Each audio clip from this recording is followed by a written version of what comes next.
Hi friends, welcome back to our channel Total QA. In today's video, we're going to discuss about what is a constructor in Java. So let's look into the definition of a constructor. A constructor is a method which is having same name as class name and it doesn't have return type and return value. It's a method which is having same name as class name, doesn't have return type and return value. Let's take an example. Here the class is car. The content of the car, if you look at, there is a method. The method is having the same name as the class name and it is not having any return type and it is not returning any value. It is just the body of the method we have written, and we can write some content within this method, but this method is called as a constructor. So let's look into the example.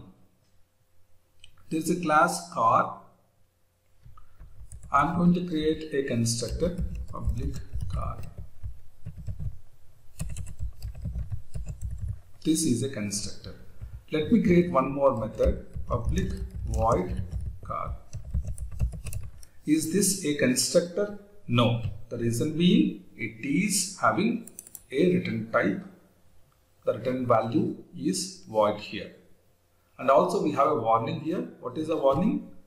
This method has a constructor name. So it's always important whenever we create a method, don't create the method name exactly same as a constructor, because constructors doesn't have return type. That's the first point. Now, then let's get into the point by point about the constructors. Constructors are invoked automatically whenever we create an object. Usually in Java, to access the methods of the class, we create an object. How to create an object? Class name, object reference variable name equal to new class name. So constructors are invoked automatically when we create a class name. When we create an object for the class name, it will be invoked automatically. What happens if we don't write a constructor? In a program, we can write the constructor. If you don't write the constructor, the compiler automatically invokes a constructor which is internally invoked, not seen by the user. It means if you create a class, we created a class, and if you don't write any constructor, and if you try to invoke if you try to create an object, it says I have written a method, I am trying to create an object, car C1 equal to new car. What happens in this case? We are creating an object. If you create an object and if you execute this program, this will try to invoke a constructor internally which is not visible to the user. So if I execute the program, we cannot see any constructor which is getting invoked, and also it doesn't have any main method. We cannot even execute the program. We can write a main method afterwards. But if you create an object, it will try to invoke the constructor internally. Let me put static main string args. Okay, we have a main method, public static void main. 1 second, I'll just put like this. Okay, and we have this. If I execute this program, let me execute this program, and it will not call any constructor. We cannot see that because it is calling internally. That's important.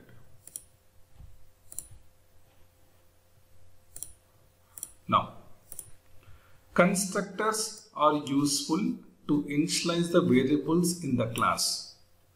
Variables to initialize in the class. Okay, so let's take an example. Let's create one constructor. First thing, we'll create one variable. Say int I is equal to 10, or int I is equal to, say mention int I. So I is a global variable and the content of the global variables are default values. The default value for integers is 0. I is a global variable. Global variables are containing default values. The default value for integers is 0. Now, let's create one constructor. Public car, same as the class name, but it's a method. And we assign I is equal to 10. We assign I is equal to 10. Now, if you wanted to access the variable I using the object, we will try to access c1.i and try to print c1.i to see the content of I. So what is happening here? If you look into this program contains an object. When we create an object, this will try to invoke the constructor, and the constructor is containing I is equal to 10. We initialize the variable, and afterwards we are trying to print the content of the variable. So let me execute this. I will try to show this by putting a breakpoint here. Double click, then debug this program. Select car. Now, when you write this program and try to put it at breakpoint here in executing debugging mode, just to step over what it does, it will execute and go to the next line, but we would like to see the content, or we would like to see this constructor is getting called. So for that reason, just try to select step into F5. Then it shows that whenever we create an object in the line number 14 and try to execute in debug mode, it is calling this constructor. And also, what is the content of I? The content of I is 0 here. The content of I is 0. But this will change now. When I say step into I is equal to 10 assigned, the constructor has been completed and the control goes to line number 15, and we can see the content of C1 now. C1 contains I is equal to 10. So we are able to print the value I is equal to 10. So constructors are useful to initialize. The variables that are declared within the class. Okay. Now, there are two types of constructors in Java: default constructor, parameterized constructor. So default already we have covered just now. We created a constructor public car, that's a default constructor. So what is the parameterized constructor? A constructor which is having parameter, we call it as a parameterized constructor. Let's look into the example now. Once we complete the debugging point and verify this program successfully, just click on stop, terminate the program, and here you have different perspectives. Just click on Java perspective now. I'm going to write one parameterized constructor. This we call as default constructor. Now I'm going to write one parameterized constructor car, say int I, or mention as of now int j, and you just mention I equal to say. We are assigning the global variable of I to the variable value that is going to be passed to this constructor. So this is a parameterized constructor. The reason being, it has one argument, one parameter is the parameterized constructor, because it has one argument. So how are we going to call this constructor? Suppose now if you want to call this constructor, let's create one more object, car C2 equal to new car, and try to put here say 20. Okay, now try to print c2.i. c2.i. Now let me remove the breakpoint here. When you double click, the breakpoint will be removed here in the line number 18. If you remove this or else right click or remove the breakpoint. 1 second, save it. So double click should remove the breakpoint. It removed the breakpoint. I am adding one more breakpoint in the line number 21 to see how the parameterized constructor will work. Let me debug the program again. If you debug the program, we can understand the constructors easily. Click on yes. Now we are in the line number 21. So let's try to say step into F5. What will happen if you try to select step 5? It will try to call the parameterized constructor. It will call the parameterized constructor. So what is the content of J now? The content of J is 20. J will be assigned to I. What is the content of I? I is equal to 0. We can look out all this information here in the variables tab. I is 0. J is 20. When you look at line number 12 here, I equal to J. In that case, the value of J 20 will be stored in I. Value of J stored in I. Now let's move on. Then c2.i, if you try to expand c2 object, the c2 object contains I contains 20. So the advantage of the parameterized constructor, the variable value we can assign by passing different values for the argument. So suppose if you want to pass for 30, you can pass for 30. Save it. You can continue. You can even execute the same program again and we can get the outcome here. Okay, let's stop it.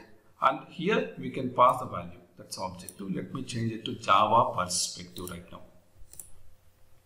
So this is the parameterized constructor. This is the default constructor. Now, next point. In order to invoke the parameterized constructor, we have to pass the argument while creating the object. So that is what we have seen in some of the examples in Java. If you look at file f is equal to new file, this will call the parameterized constructor because this is a string. One more important point to add. Suppose for example, if we don't have a default constructor in a program, this is a program, I don't have default constructor in this program, what happens? If we don't have default constructor in this program, we cannot create an object without passing argument. If you don't have default constructor in a program, we cannot create an object without passing an argument. So what is important to understand for all of us here is, if a program is having a parameterized constructor only, we have to do this. If the program is having both default constructor and parameterized constructor, then this is also possible only if we have a default constructor. So let me show you one example. If I try to create an object, file f is equal to new file. File is a class available in Java. I am creating an object of the class. When I create an object of the class, this is not allowed.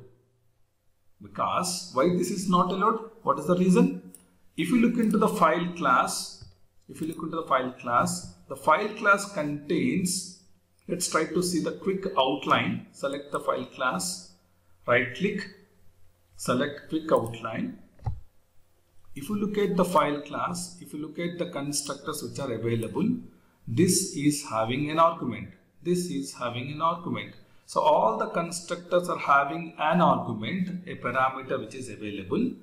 You cannot create an object for the file class without passing an argument because there is no default constructor available within the file class. There is no default constructor available within the file class. So this is not possible In Java, you have to pass some argument. Say suppose myfile.txt. We are going to create an object by passing a string. This is possible. Next point. Okay, next point is more about this keyword and the usefulness of this keyword in Java programs. Let's understand this keyword now. To understand this keyword, we need to understand the difference between global variable and local variable. Okay, now let's try to write another program to understand the variables. Class variables, because to understand global variables and local variables, it is important to understand a separate program. Int I, public void m1. There is one more method, it also has int I. So what is the difference between the variable declared in the line number 5 and the variable declared in the line number 9? The difference is this I, the scope is only within this method. The scope is within this method. Means when I say I is equal to 10 here, when I say I is equal to 20 here, when I print the value here, so what is the outcome? The value of I is referring to this method. How do we know? We can hold the control button in the keyboard, click on I, it will show that. So the scope of I is equal to 20 is within this method. Suppose, let me execute this program now to get some idea. Public static void main. Then I just call method m1, new m1. So okay, let's create an object. Variables, new variables.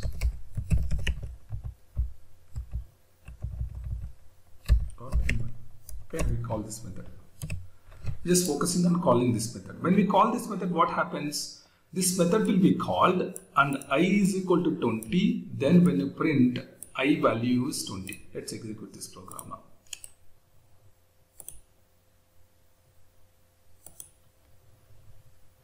The value is 20. Because here I, the scope is within this method.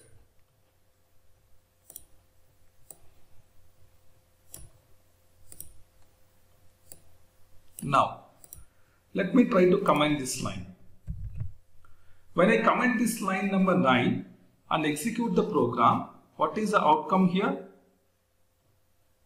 The outcome is, when I execute the program, the outcome is 10. The reason being, I is referring to the global variable. When I hold the control button and click on I in the laptop, it shows that it is referring to the line number 5. So depends upon the scope. Here this variable is a global variable. The scope is, it is accessible in the entire class. In this m1 also you can access, in the main method also you can access in any method. But if you look into this variable, the scope is within this method, so it is not accessible this variable outside. And also you can see the differentiation between the colors. Here it is blue color. Here also there is another color for the local variables. This we call as local variable. Now, in a program, you can have the same variable name for the global variable, for the local variable. Now, in this method, if you want to refer to global variable, how do you refer to this global variable in this method? Let me see. Try to print. Again, I put I.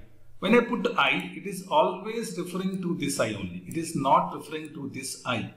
So how are we referring to a method which contains a local variable name, same as global variable? How are we going to differentiate between them? To differentiate between them, what we have to do in Java, there is a keyword called this. We put this dot I.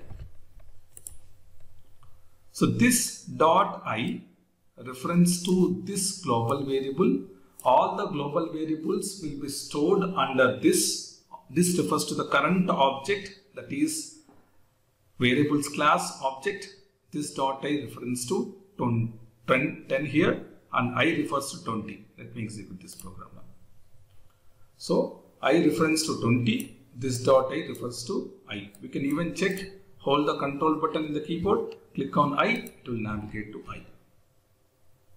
So this is how you have to differentiate the global variables versus local variables when you have the same name for the local variable and global variable within the same method.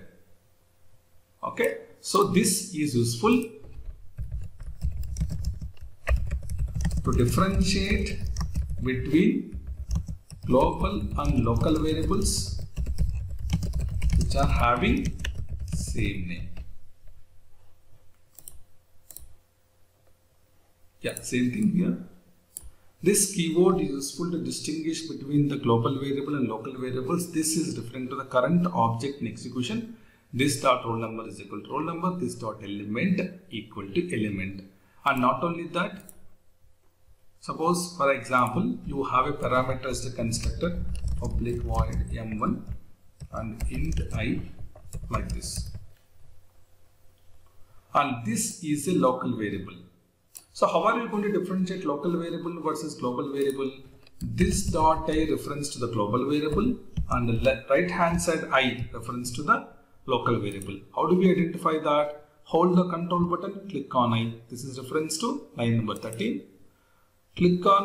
Hold the control button, click on I. This is reference to the line number 5.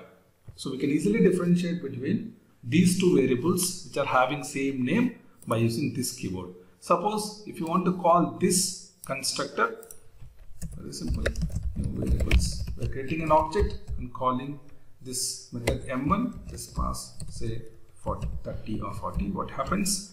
This I contains 30. It is assigned to the global variable of I is having 30 now. So especially this is very helpful in the case of Selenium. In the page object model, we wanted to pass driver object to the page object class. While creating an object, we pass this. While creating an object, we will pass this value to the constructor. Constructor will take this value and try to pass it to that. Okay. And one more thing here, especially in the case of Selenium, what we do is we have a constructor which is parameter as a constructor. Here also we will create one parameter as a constructor to replicate the same as in Selenium variables. We have int I. What we do is this dot I equal to I. So what we do in the case of Selenium, if you wanted to call this parameter as a constructor, let's try to do one thing. Let's try to remove this. Create a object variables v1 is equal to new variables, and we are going to put say 30. So what happens here?